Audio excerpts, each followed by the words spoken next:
اللہ اللہ اللہ اللہ۔ مولا کائنات سیدنا علی المرتضیٰ رضی اللہ تعالی عنہ حضور کے سکے چچا جناب ابو طالب کے فرزند ارجمند ہیں۔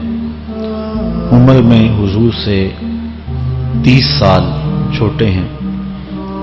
اللہ تعالیٰ نے حضور علیہ السلام کو جب اعلان نبوت کا ارشاد کیا تو جن خوش نصیب لوگوں نے سب سے پہلے اسلام قبول کیا ان میں نمایاں نام حضرت مولا کائنات سیدنا علی المرتضیٰ کا ہے۔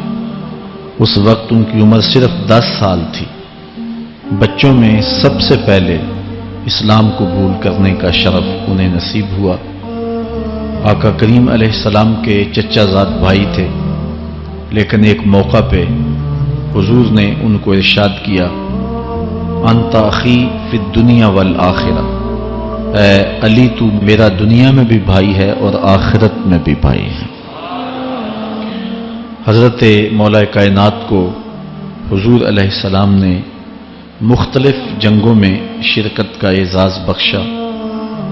غزوہ تبوک کے موقع پہ آقا کریم نے ان کو مدینہ المنورہ میں پیچھے بطور امیر چھوڑا تو انہوں نے عرض کی، حضور آپ اپنے بھائی کو بچوں اور عورتوں میں چھوڑ کے جا رہے ہیں۔ تو حضور نے ارشاد فرمایا کہ تیری مثال ایسے ہے جس طرح حضرت موسیٰ علیہ السلام کے ساتھ حضرت ہارون علیہ السلام کی مثال۔ حضرت مولا کائنات کو حضور نے یمن کا حاکم اور امیر بنا کر بھی بھیجا تھا، اور ان کے ساتھ رشتے کی گہرائی یہاں تک ہی نہ رہی بلکہ حضور نے اپنی لاڈلی صاحبزادی حضرت سیدہ فاطمہ الزہرا رضی اللہ تعالی عنہا کا نکاح بھی حضرت علی المرتضیٰ سے ہی کیا۔ ہجرت کی رات اپنے بستر پہ انہیں لٹایا۔ آقا کریم علیہ السلام نے ان کے لیے بہت سارے اعزازات قائم کیے، اور ان کے فضل و شرف میں بہت ساری احادیث ہیں جو کتب احادیث میں موجود ہیں۔ حضرت زر بن حبیش رضی اللہ تعالی عنہ روایت کرتے ہیں کہ میں نے مولا کائنات سیدنا علی المرتضیٰ سے سنا، وہ فرماتے ہیں کہ رسول کریم نے میرے بارے میں ارشاد کیا کہ اللہ یحبنی الا مومن ولا یبغضنی الا منافق، کہ علی تیرے ساتھ مومن کے علاوہ کوئی محبت نہیں کرتا اور منافق کے علاوہ تیرے ساتھ کوئی بغض نہیں رکھتا۔ حضرت علی المرتضیٰ فرماتے ہیں کہ اگر میں کسی مومن کی ناک پر تلوار بھی ماروں تو وہ میرے ساتھ بغض نہیں رکھ سکتا، اس لیے کہ میرے رسول نے فرمایا، اور اگر میں کسی منافق کے سامنے دنیا کے سارے خزانے ڈھیر کر دوں وہ میرے سے پھر بھی محبت نہیں کر سکتا۔ حضرت مولا کائنات رضی اللہ تعالی عنہ اللہ اور اس کے رسول کے محبوب تھے۔ غزوہ خیبر کے موقع پہ حضور نے ارشاد فرمایا، حضرت سہل بن سعد سے روایت مروی ہے، لأعطین هذه الرایا غدا رجلا یفتح اللہ علی یدیہ یحب اللہ ورسولہ ویحبہ اللہ ورسولہ۔ فرمایا کہ یہ کل میں اس شخص کے ہاتھ میں پرچم دوں گا کہ جو اللہ اس کے رسول سے پیار کرتا ہے اور اللہ اس کا رسول اس سے پیار کرتے ہیں، اور اللہ اس کے ہاتھوں سے فتح عطا کرے گا۔ کہتے ہیں اگلے دن ہر شخص کے سینے میں دل مچل رہا تھا کہ حضور ہمارا انتخاب کریں اور جھنڈا ہمیں عطا کر دیں، لیکن فرماتے ہیں کہ حضور نے ارشاد فرمایا، این علی بن ابی طالب، علی بن ابی طالب کہاں ہے؟ تو ہم نے عرض کی کہ حضور ان کی آنکھوں میں آشوب ہے۔ فرمایا انہیں بلاؤ۔ بلایا گیا تو حضور نے اپنا لعاب دہن مولا علی کی آنکھوں میں لگا دیا، بیماری دور ہو گئی، اور پھر حضور نے ان کے ہاتھ میں جھنڈا دیا اور اللہ نے اسی دن ان کے ہاتھوں میں فتح عطا فرما دی۔ حضرت زید بن ارقم رضی اللہ تعالی عنہ سے روایت مروی ہے، اس کو تھوڑے سے الفاظ کے فرق کے ساتھ حضرت برا بن عازب نے بھی روایت کیا، ترمذی میں یہ حدیث ہے، اور یہ کسی ایک صحابی سے مروی نہیں ہے۔ اس حدیث کی شہادت 30 صحابہ نے دی. بعض علماء نے لکھا ہے کہ یہ حد تواتر تک پہنچتی ہے اور یہ صحیح ترین حدیث ہے. 30 صحابہ نے یہ حدیث حضور علیہ السلام سے سنی اور اس کی گواہی دی. حضرت زید بن ارقم رضی اللہ تعالیٰ عنہ روایت کرتے ہیں کہ حضور نے ارشاد فرمایا من کنت مولا ہو فعلی مولا، جس کا میں مولا ہوں اس کا علی مولا ہے. حضرت عمران بن حسین روایت کرتے ہیں کہ حضور نے مولا کائنات سیدنا علی المرتضیٰ کے بارے میں ارشاد کیا ان علی منی وانا منہ فہو ولی کل مومن، علی مجھ سے ہے اور میں علی سے ہوں اور وہ ہر مومن کا ولی ہے.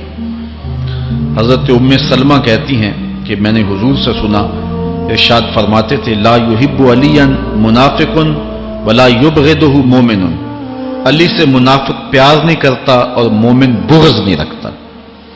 اور ایک حدیث میں حضور نے فرمایا من سب علی فقد سبنی، جس نے علی کو گالی دی اس نے مجھے گالی دی. حضرت مولا کائنات رضی اللہ تعالی عنہ کے حوالے سے ایک فرمان سن لیجئے اور میں اپنے مضمون کی طرف آتا ہوں. حضرت مولا کائنات کی ذات کو حضور نے معیار بنایا. مسند امام احمد بن حنبل میں روایت ہے، مشکات میں روایت ہے، نہج البلاغہ میں اور باقی کتابوں میں کہ حضرت علی المرتضیٰ فرماتے ہیں کہ حضور نے مجھے دیکھ کر کے کہا کہ اے علی تیری مثال حضرت عیسیٰ علیہ السلام کی ہے کہ ان کی وجہ سے ان کے معاملے میں آ کے 2 لوگ برباد ہوئے. ایک وہ لوگ جنہوں نے اتنی محبت کی کہ ان کو ابن اللہ، اللہ کا بیٹا کہہ دیا، وہ بھی برباد ہو گئے. اور دوسرا گروہ وہ کہ جنہوں نے ان کے ساتھ بغض رکھا اور ان کی ماں پہ تہمت لگائی، وہ بھی برباد ہو گئے. حضور نے یہ ارشاد کر کے فرمایا، حضرت علی فرماتے ہیں کہ حضور نے کہا یہلک فی رجلان محب مفرط یکرزنی بما لیس فی، اے علی تیرے معاملے میں بھی 2 لوگ بربادی میں مبتلا ہوں گے. ایک وہ لوگ جو اتنا پیار کریں گے کہ وہ کہیں گے جو تو نہیں ہوگا، اور دوسرے ومبغض یحملہ شنآنی علی ان یبہتنی، اور دوسرے وہ جو تیرے ساتھ بغض رکھیں گے اور بربادی کے راستے پہ چلیں گے. تو دونوں گروہ جو ہیں وہ بربادی کی راہوں کے مسافر ہو گئے. ایک نے محبت کی اور اس قدر محبت کی کہ وہ کہا جو حضرت علی نہیں تھے. حضرت مولا کائنات کے زمانے میں کچھ لوگ آپ کی دہلیز پہ آئے اور کہا یا علی انت ربنا انت خالقنا انت الہنا، اے علی تم ہمارے رب ہو، تم ہمارے خالق ہو، تم ہمارے معبود ہو. تو حضرت علی المرتضیٰ نے فرمایا کہ استغفر اللہ، اللہ تعالیٰ جل شانہ ہی خالق ہے اور وہی مالک ہے اور وہی معبود برحق ہے. انہوں نے پھر یہ بات کہی تو جب تیسری مرتبہ کہا تو حضرت علی نے ان کی گردنیں کاٹ دی. تو یہ آج بھی لوگ موجود ہیں ہمارے ملک میں، ہمارے ضلع میں لوگ ہیں جو علی اللہ کا نعرہ لگاتے ہیں، اور یہ بدترین لوگ ہیں اور معاشرے کی تل چھٹ ہیں، اور یہ محبت میں گمراہ ہو گئے اور انہوں نے حضرت علی المرتضیٰ کو خدا اور الہ کہہ دیا. دوسرا طبقہ ہے جو حضرت علی المرتضیٰ کو الہ اور خدا تو نہیں کہتا لیکن انہیں نبیوں سے افضل مانتا ہے. بلکہ شیخ محدث دہلوی علیہ رحمہ نے تحفہ اثنا عشریہ میں باقاعدہ اس قول کو بیان کر کے اس کی تردید کی ہے کہ جو ایک طبقے کا خیال ہے کہ حضرت جبرائیل علیہ السلام کو نبوت دینے میں غلطی لگ گئی تھی، وہ دینی تھی حضرت علی کو اور دے گئے حضور کو، تو آپ نے اس کا رد کیا ہے. ایک طبقہ نبیوں سے حضرت علی المرتضیٰ رضی اللہ تعالیٰ عنہ کو افضل مانتا ہے، اور یہ طبقہ بہت سارا پایا جاتا ہے. میں نے اپنے ان کانوں سے جو ہے یہ باتیں سنی ہوئی ہیں اور آپ نے بھی سنی ہوئی ہوں گی کہ نبیوں سے حضرت مولا کائنات کو افضل مانتے ہیں، اور یہ بھی گمراہوں کا ٹولہ ہے. تیسرا طبقہ وہ ہے جو نبیوں سے افضل تو نہیں مانتا لیکن معصوم مانتا ہے.